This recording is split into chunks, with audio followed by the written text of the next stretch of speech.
예루살렘 총회가 있었습니다.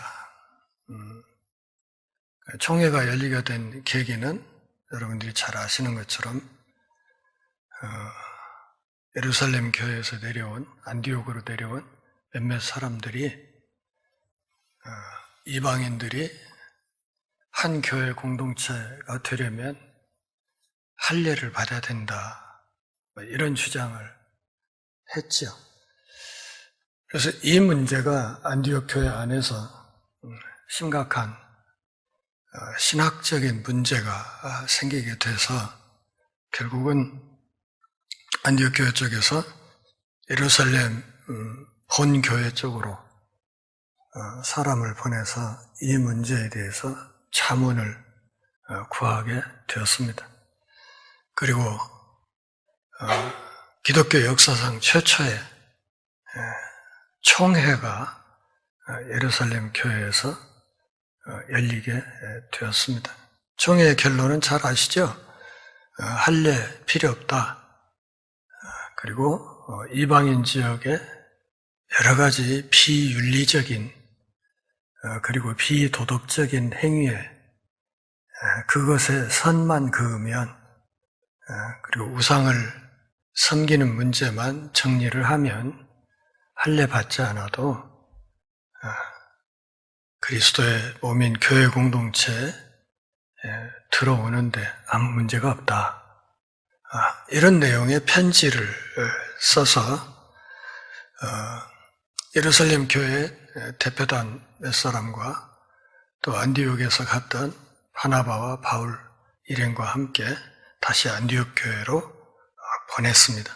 오늘 본문은 바로 그런 상황에 이어지는 말씀이고, 본문의 맨 뒷부분 쪽에서는 드디어 사도 바울의 2차 선교 여행이 시작되는 이야기를 보게 되고, 드디어 이방인 선교사에게 그 아주 주도적인 역할을 하는 사도 바울이 사도행전의 전면에 등장하는 그 이야기가 오늘 본문 끝부분에 있습니다.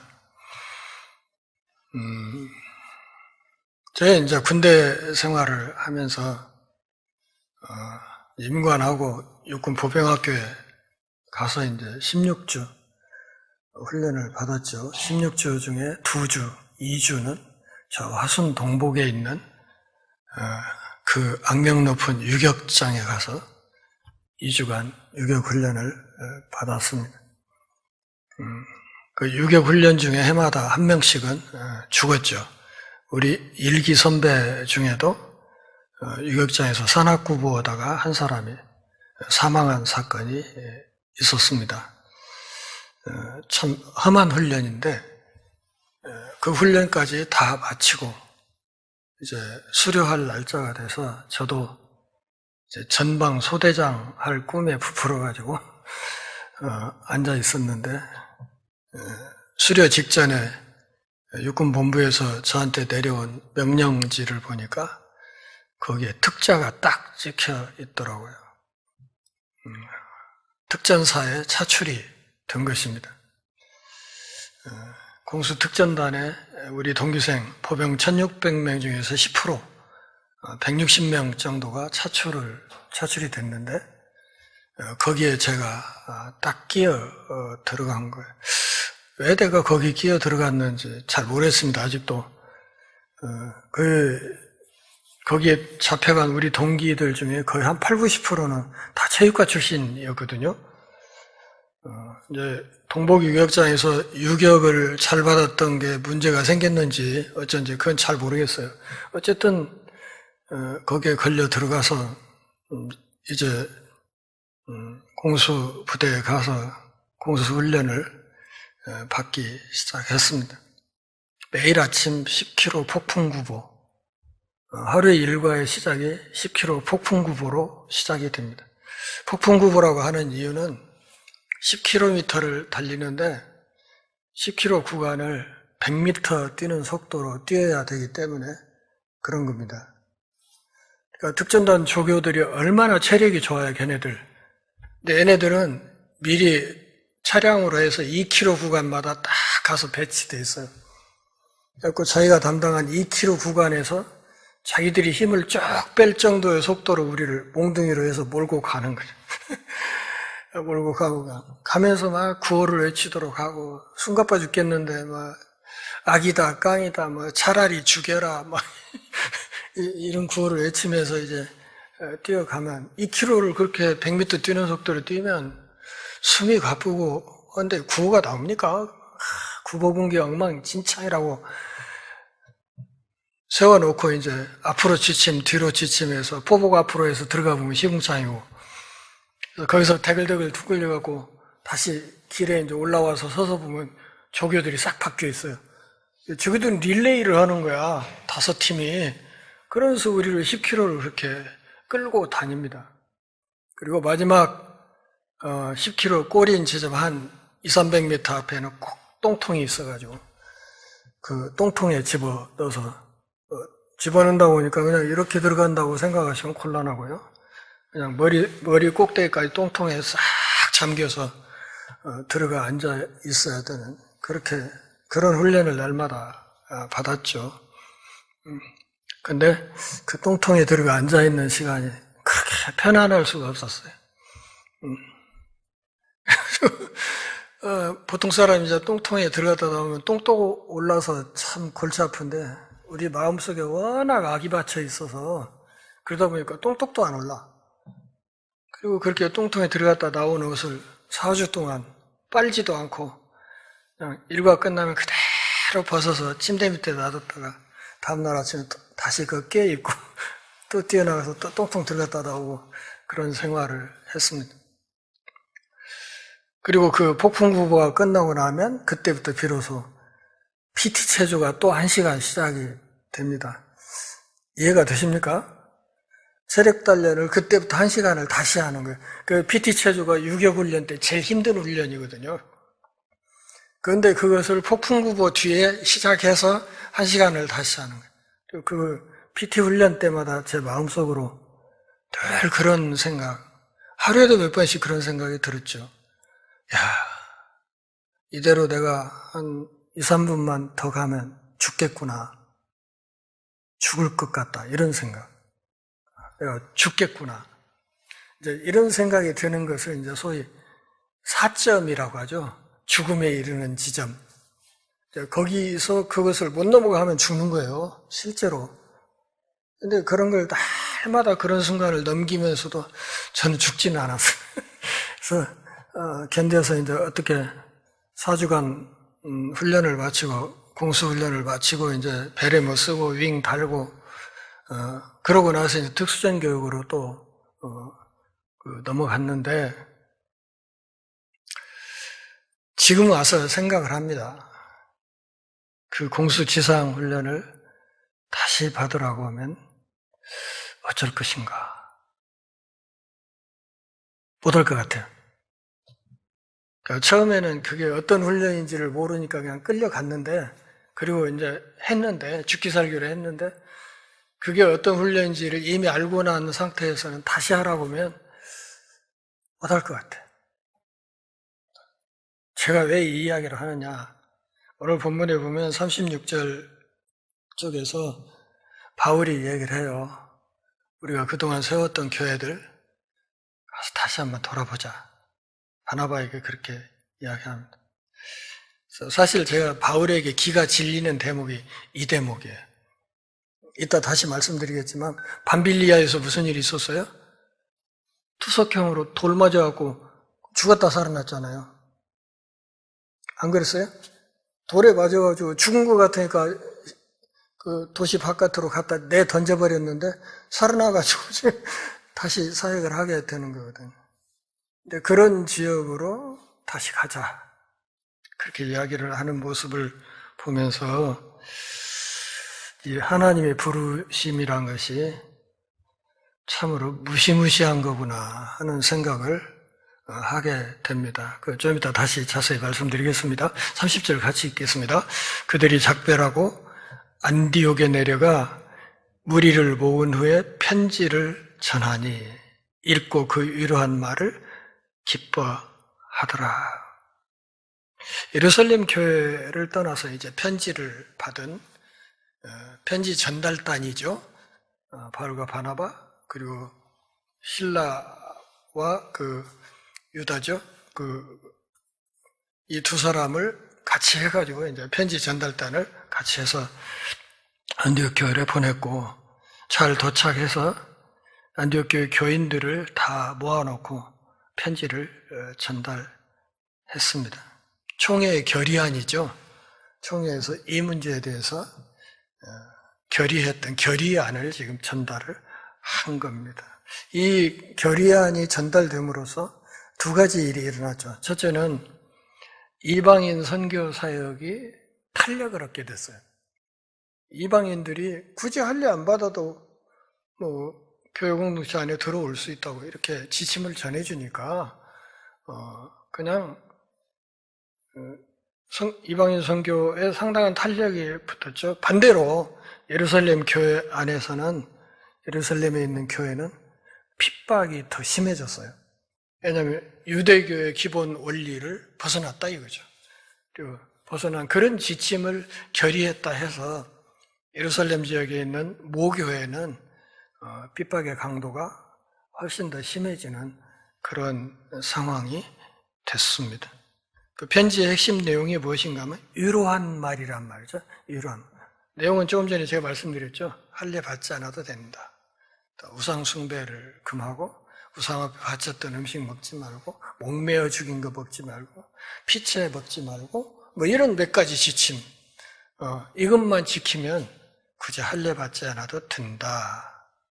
할례 없이 이방인들이 구원받을 수 있다 하는 이 총회의 서신을 받았어요. 이렇게 해서 모세의 율법주의에서 이방인 그리스도인들이 해방되었고 아울러서 당시 사회에 만연되어 있던 아주 타락한 윤리 도덕 규범보다는 훨씬 고상한 도덕적인 권고가 온 것에 대해서 그것을 기쁘게 받아들였다는 것이죠. 받아들여서 그 말을 기뻐했다 그랬습니다. 기뻐했다는 말 자체는 교회가 화목을 회복했다는 뜻입니다. 그러니까 할례주의자들이 와서 이렇게 말하니까 교회 안에 유대교 출신 그리스도인들과 이방인 출신 그리스도인 사이에 다툼이 있고 그 논쟁이 해결이 안 되니까 이제 사절단을 보냈던 거잖아요. 그런데 이렇게 해서 총회의 편지가 도착함으로써 편지를 읽어주자 이 양쪽에 유대인 출신 기독교인과 이방인 출신 기독교인들이 다시 하나로 화목하게 되는 이런 일들이 있었다. 그리고 32절에 보면 예루살렘 교회에서 이 편지의 내용을 보증할 두 사람을 선택해서 바울과 바나바하고 보냈잖아요. 근데 이 유다와 실라도 선지자라 여러 말로 형제를 권면하여 굳게 했다. 그랬습니다. 유다와 실라는 어떤 역할을 가지고 왔습니까, 여기에? 그들이 맡은 역할은 뭐예요? 이 편지의 내용이 총회의 결의가 사실이라는 것을 보증하는 증인 자격으로 온 거거든요. 온 사람. 근데 이 사람들을 이렇게 누가는 32절에서 뭐라고? 이 사람들도 선지자라. 다시 말하면 예루살렘 교회의 지도자 역할을 하고 있던 사람이었다고 이야기를 하고 이들이 이 편지의 진정성을 증명하는 일뿐만 아니라 선지자답게 여러 말로 형제를 권면하여 굳게 했다. 이 굳게 했다는 말을 응원하고 지지하였다. 그런 뜻입니다. 안디옥 교회에 있는 여러 믿음의 동역자들을 필요할 때는 권면하고 또 필요할 때는 응원하고 지지하였다. 다시 말하면 33절 앞부분과 연관지어서 해석을 해보면 이 두 사람이 안디옥 교회에 머문 기간이 상당히 됐다는 것을 알 수 있죠. 33절 앞부분에 뭐라고 되어 있어요? 얼마 있다가 그랬잖아요. 그 얼마 동안 머물렀다는 얘기죠. 기간이 정확히 얼마인지는 짐작하기는 어렵지만 짧은 기간은 아니었을 거라 이렇게 생각이 되고요. 한동안 예루살렘 교회 대표단과 안디옥 교회 교인들 사이에 아주 행복한 교제의 시간이 있었다 하는 것을 말하고 있는 것입니다. 그러니까 선지자들이 하는 일이 뭐예요? 부흥을 일으키는 사람들이죠. 그런데 안디옥 교회에 할례파들이 들어와서 헛소리를 함으로써 갈등이 생기고, 그러면서 안디옥 교회의 신자들의 그 신앙적인 열정이 자꾸 식어가고 그 불꽃이 꺼져가던 상황에서 지금 총회 결정이 된 거고, 그 결정서가 도착해서 낭독됐고 그것을 교회가 기쁘게 받은 상황이어서 유다와 실라가 했던 역할이 뭐였냐면 그 꺼져가던 신앙의 불길을 다시 일으키는 그 일을 두 사람이 안디옥 교회 안에서 열심히 해줬다. 교회를 회복시키고 다시 부흥시켜서 기쁨으로 주님을 섬길 수 있는 자리로 다시 데려오는 그 역할을 유다와 실라가 안디옥 교회에서 성의껏 했다. 그런 이야기입니다. 그래서 그렇게 복음 안에 행복한 교제를 하다가 33절입니다. 얼마 있다가 평안히 가라는 전송을 형제들에게 받고 자기를 보내던 사람들에게도 돌아갔다. 어디로 간 거예요? 예루살렘 교회로 돌아간 거죠. 예루살렘 교회로 돌아갔다. 그리고 34절은 우리 성경에는 없다 이렇게 되어 있잖아요. 없다. 그런데 어떤 사본에는 34절이 있어요. 34절이 있습니다. 그러니까 34절이 있는 사본이 있고 우리 개혁성경처럼 없는 사본이 있고 그런데요. 있는 사본에 있는 34절의 내용이 뭐냐면 이때 돌아갈 때 유다만 돌아가고 실라는 거기에 남았다는 얘기가 있어요. 그러니까 두 사람 중에 하나만 돌아가고 하나는 안디옥 교회 그대로 눌러 앉았다 하는 이야기가 있어요. 그 이야기가 있는 이유는 뭐겠어요? 그 다음에 바울과 바나바가 다투고 새로운 선교 동역자를 선정하는 과정에 바울의 새로운 선교 동역자로 실라가 딱 세워지잖아요. 그런 이유 때문에 아마 전체적인 논리를 맞추기 위해서 어떤 사본에는 그런 내용이 들어 있는데 우리 개혁 개정판처럼 없다고 이렇게 돼 있을 때는 어떻게 추정할 수 있습니까?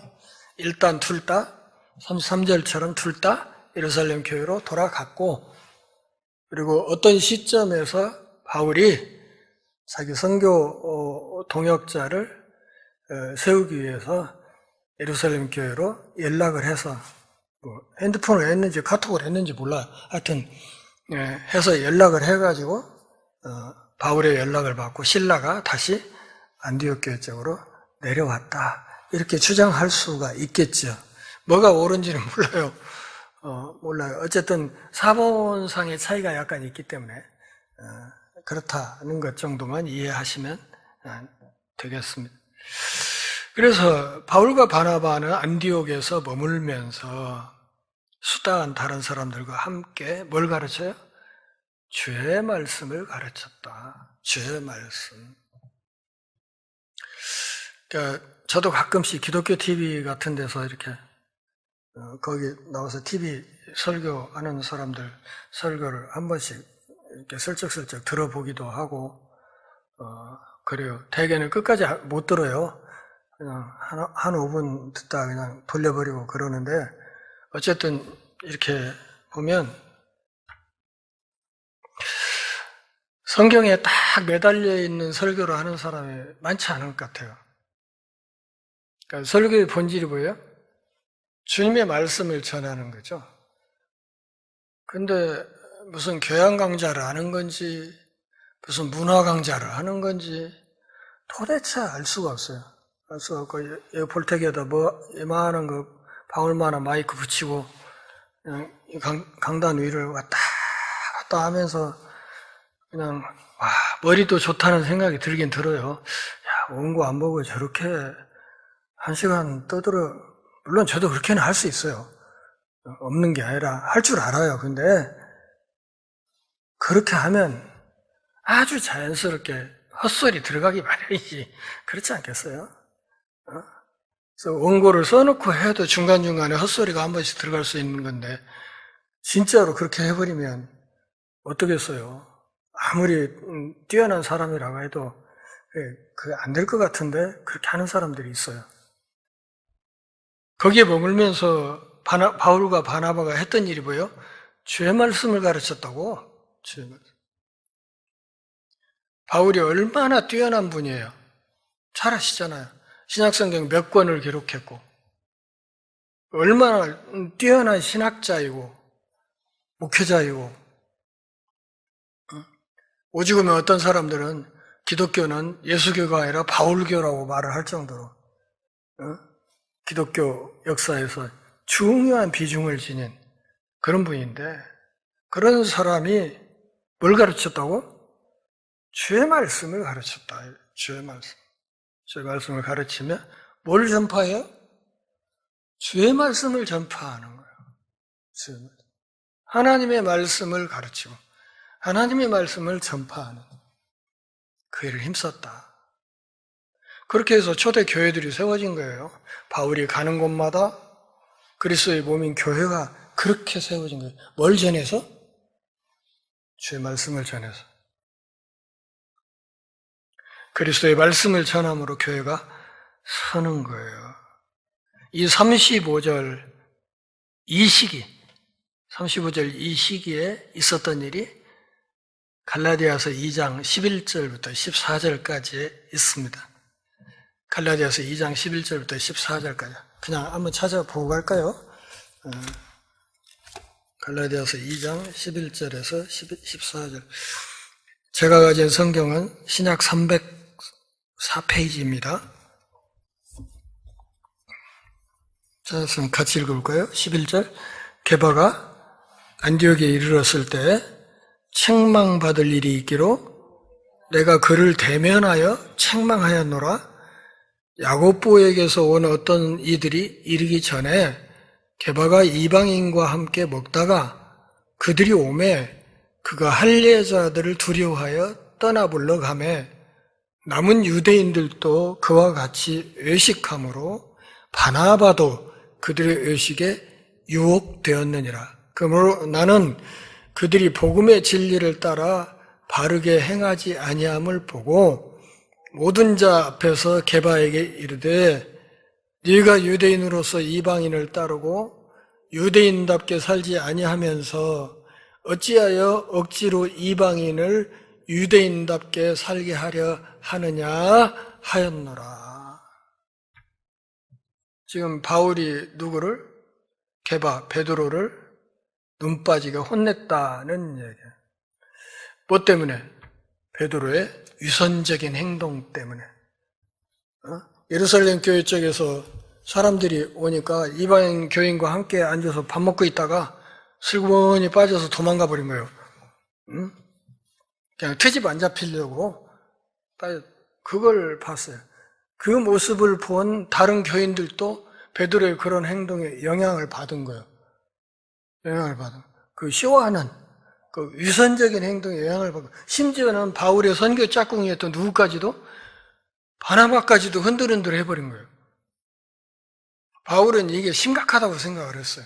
이게 심각한 문제다. 이거 방치하면 큰일 나겠다. 이렇게 생각을 한 거예요.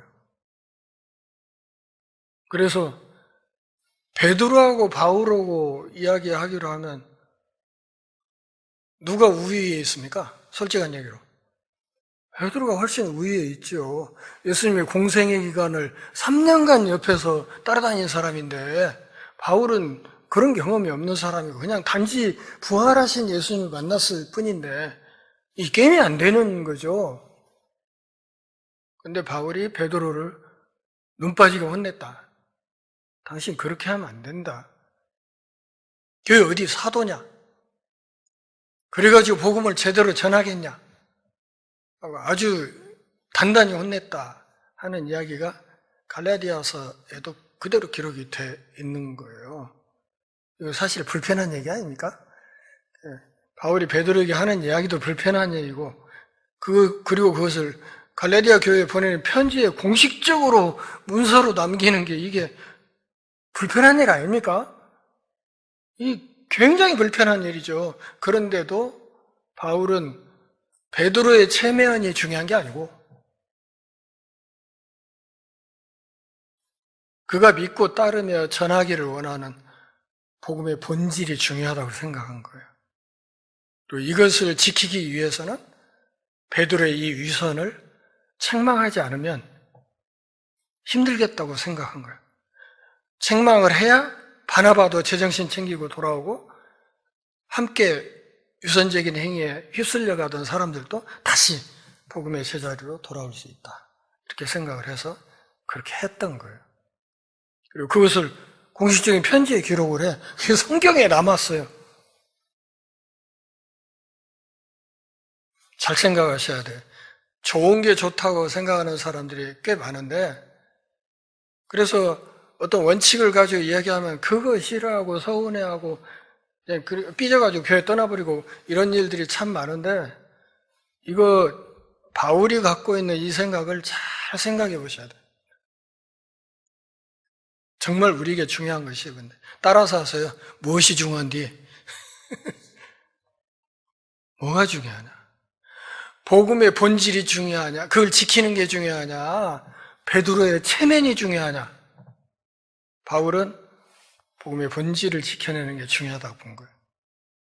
그걸 위해서 자기가 맞아 죽을 뻔도 하고 목숨 걸고 뛰고 있으니까 그렇게 이야기를 한 것이죠. 거기 보면 이 게바가 이 바울의 이 책망에 대해서 막 대들었다거나 맞짱 떴다거나 이런 얘기가 없어요. 그냥 그걸로 그냥 바울한테 안 좋은 소리 듣고 조용히 끝난 걸로 돼 있어요. 그렇지 않습니까? 분위기가? 네, 서로 대단한 거죠. 바울도 대단하고 게바도 대단하고 그런 거예요. 한국 교회도 그런 일들이 있었죠. 그 주기철 목사님 잘 아시죠? 주기철 목사님. 모든 기독교인들이 다 존경하는 목사님인데 신사참배 거부하고 결국 순교의 길을 걸었던 주기철 목사님의 스승이 누구예요? 조만식 장로님이죠. 이 양반 평양신학교 다닐 때 그 신학교 교장이었어요. 조장로님. 그리고 이 양반이 부산 초량교에 목회하고 있을 때 평양에서 부산까지 3번이나 열차로 왕복하면서 평양 산정현교회로 주목사님을 모셔가려고 그렇게 왔다 갔다 했던 분이에요. 결국 모셔갔어요. 초량교회에서 우리 놓아드리자. 주목사님 놓아드려서 좀 더 넓은 무대에 가서 사역하게 놓아드리자. 결의해가지고 산정현교회 그 담임으로 간 거예요. 조장로님이 당회에서 함께 당회를 이루고 사역을 한 거예요. 어느 날 조장로님이 무슨 급한 일이 있어가지고 주일 예배에 딱 한 번 지각을 한 일이 있었어요. 그러니까 주목사님이 설교를 하는 중인데 조장로님이 그냥 목이 그냥 자라목이 돼갖고 이렇게 본당으로 기어 들은단 말이에요. 그러니까 그걸 설교 도중에 딱 보더니 장로님 거기 서서 예배하세요. 자기 스승이에요. 스승도 보통 스승이 아니라 평양신학교 교장이었다니까. 조장로님 거기 서서 예배하세요. 예, 하고 거기 서서 예배 끝날 때까지 서 있었어. 예배 다 끝나고 광고 끝나고 장로님 손을 이렇게 들고 목사님 제가 교회 앞에 한 말씀 드리겠습니다. 그러세요. 나와가 조장로님이 허리를 90도로 꺾어서 인사를 하고 예배를 반듯하게 해야 될 장로로서 오늘 이렇게 예배 지각하고 교우들 앞에 안 좋은 본을 보여서 정말 죄송하다고 그렇게 그냥 극구 사과를 하고 그런 일이 있었죠. 그 이야기가 알려지면서 한국 교회 사람들이 뭐라고 하는지 아세요? 그 목사의 그 장로라고 라고 이야기를 했어요. 웬만한 사람 같았으면 그 목사 가만두겠어요. 속된 말로 죽여버리지. 안 그래요? 어린 놈이 어디서 아무리 목사라도 그렇지 스승 장로한테 말이야. 그거 좀 늦을 수도 있는 거. 그렇게 생각하면 그럴 수 있는 거 아니에요. 저 싸가지 없는 목사네 저거. 뭐 그럴 수 있는 상황이었죠. 그런데 두 분 다 복음의 본질이 무엇인가에 대해서 같은 생각을 갖고 있었다는 거죠. 그래서 그 힘든 상황도 그냥 아름다운 이야기로 교회사에 남게 됐어요. 자, 그래서 이렇게 이 안디옥 교회에서 함께 주의 말씀을 가르치며 전파하다가 드디어 15장 36절부터 앞으로 18장 22절까지 2차 선교 여행 이야기가 시작이 됩니다. 오늘 본문에서부터요. 15장 여기서부터 18장 22절까지 2차 선교 여행입니다. 며칠 뒤에 36절에서는 며칠 뒤라고 했지만 실제로 성경 주석학자들은 이 며칠이라는 것이 길게는 1년 정도 됐을 거다 이렇게 보는 시각들이 있고 저도 거기에 동의합니다. 그러니까 며칠이라는 것이 그냥 누가가 압축해서 그냥 며칠 뒤 이렇게 했지만 사실은 한 1년 정도 그렇게 그 사역을 했을 거라 이렇게 생각을 하고 이제 36절 잘 보세요. 누가 누구에게? 바나바가 바울에게? 아니에요. 바울이 바나바에게 이야기합니다. 이렇게 해서 누가가 기록한 이 사도행전에서 이방인사에게 주도권이 바울에게로 넘어가고 동시에 바울이 이사에게 전면에 부각되는 첫 지점이 바로 여기예요. 그러니까 여기서부터 마지막 사도행전 끝까지는 전부 바울 얘기예요. 바울이 이방인 선교사 이야기로 끝까지 갑니다. 그래서 바울이 바나바더러 이야기합니다. 우리가 주의 말씀을 전했던 각 성으로 다시 갑시다. 다시 갑시다. 가서 형제들이 어떠한가? 방문합시다. 이렇게 얘기했어요. 여기 방문이란 말은 구약 성경에서요. 하나님이 그 백성에게 은혜로운 그 모습으로 찾아오시는 것을 표현하는 말이에요. 그러니까 이 방문이라는 말 자체가 은혜로운 돌봄이라는 뜻이 함축되어 있는 말이에요. 그러니까 거기 가서 방문하자는 말은 우리가 가서 은혜롭게 돌아보자. 제가 아까 얘기했잖아요. 저 공수훈련 다시 못 받을 것 같다니까. 근데 사도 바울은 돌에 맞아 죽을 뻔했던 그 여정을 되짚어서 다시 가자고 이야기를 하는 거예요. 거기 그쪽으로 다시 가보자. 그리고 그동안에 우리가 1차 선교여행 때 세워놨던 교회들이 잘 돌아가고 있는지 확인합시다. 그러면서 찾아가자고 해요. 바울이 갖고 있는 기본 정신이 뭐예요? 지속적인 돌봄이에요. 비록 개척해놓고 떠나왔지만 그렇게 세워진 교회들에 대해서 지속적으로 돌볼 필요가 있어요. 고린도전서 3장 6절에서는 뭐라 그래요? 우리가 심었고 하나님이 자라게 하시고 또 누구는 물을 주고 이렇게 얘기하잖아요. 그러니까 지금 뭐 하러 가자는 거예요? 물 주러 가자는 거예요. 씨 뿌리는데 거기에 하나님이 자라게 하셨지만 거기에 잘 크도록 물 좀 주고 오자. 그 얘기죠. 물 주러 가자. 이렇게 얘기를 한 거예요. 지속적으로 돌아봅시다. 한번 확인합시다. 이렇게 제안을 했습니다. 이 과정에서 37절을 보면 바나바가 뭐라고 말해요? 마가라는 요한도 데리고 가자. 여러분 골로새서 4장 10절 확인해 보면 알겠지만 거기에는 마가와 바나바의 관계가 딱 표시가 되어 있어요. 생질. 마가가 바나바의 생질이라고 해요.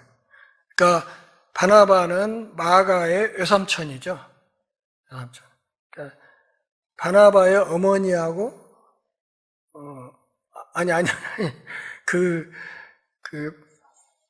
바나바 그 마가의 어머니하고 바나바하고 남매간인 거죠.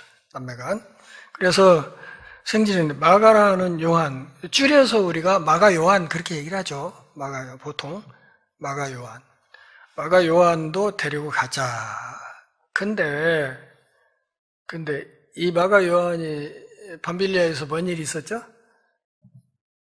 선교사역 도중에 어째요?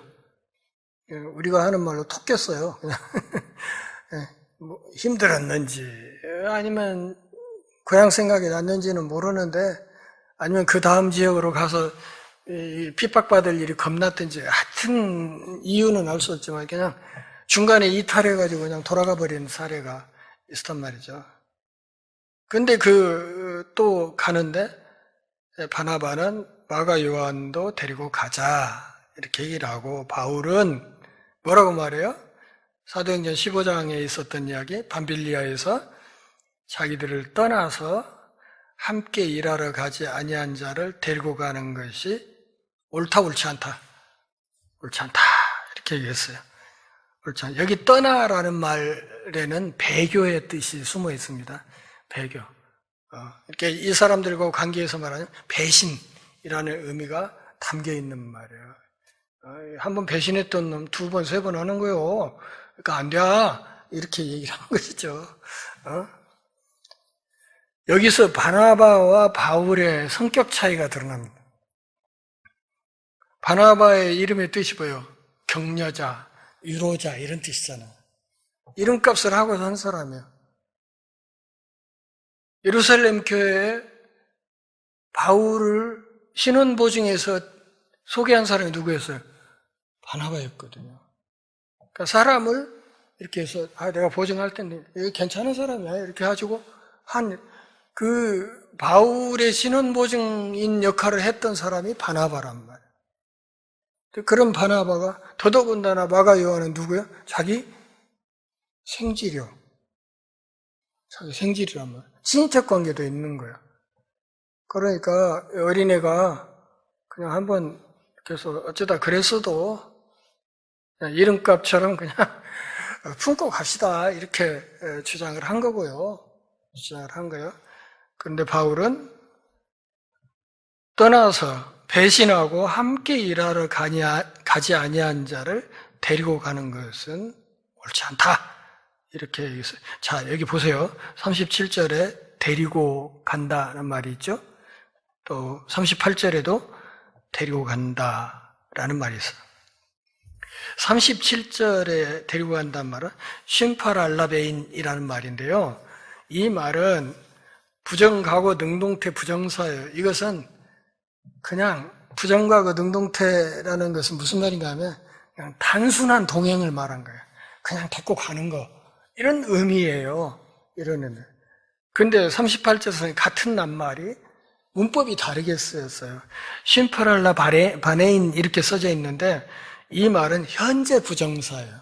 전에도 말씀드렸듯이 헬라어의 현재 시제는 진행형을 포괄한다고 했잖아요. 그러니까 바울이 생각할 때 이 데리고 간다는 말은 무슨 말이냐면 계속 데리고 가야 된단 말이에요. 계속.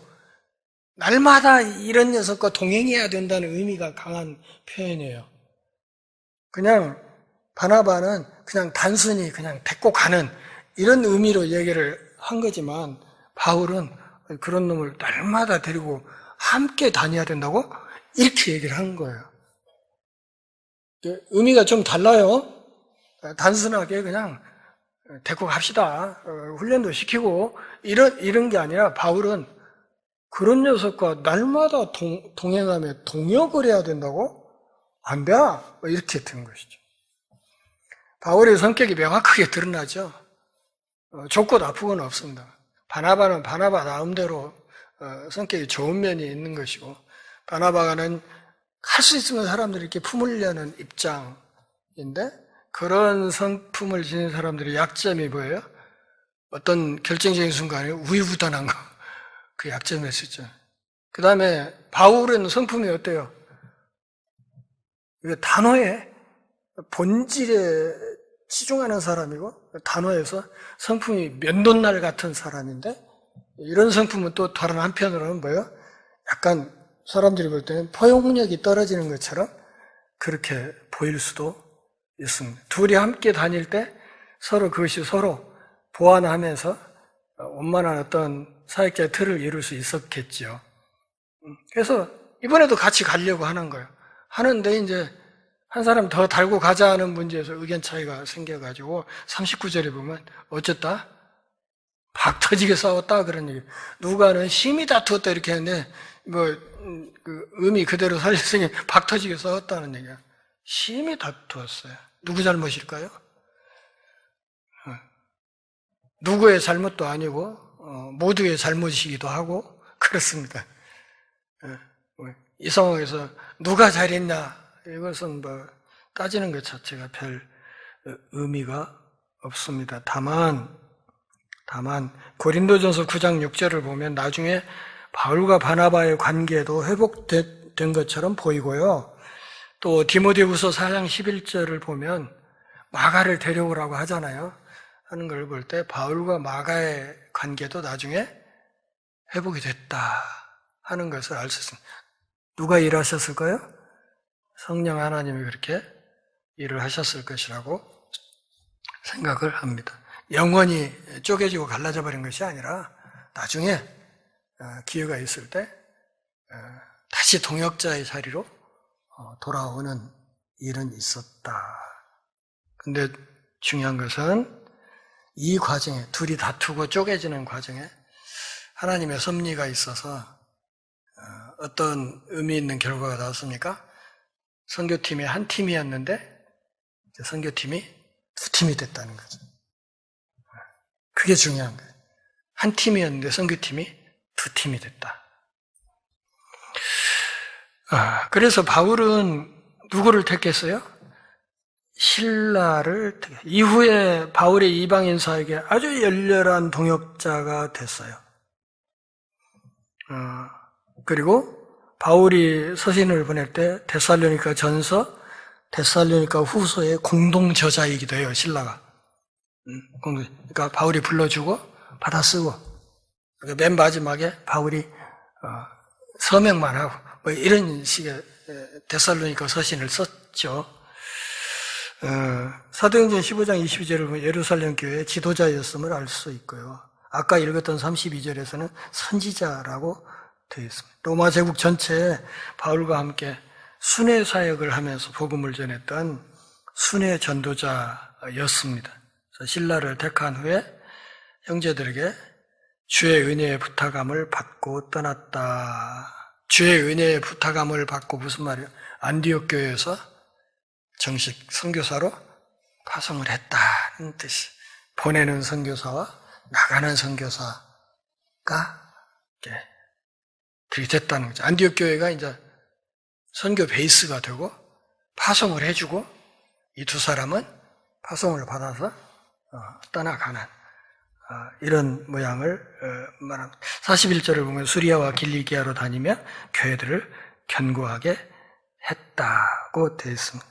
이렇게 해서 2차 선교 여행이 시작이 되는데 나중에 우리가 차근차근 다루겠지만 이 2차 선교 여행이 약 3년에 걸쳐서 이루어집니다.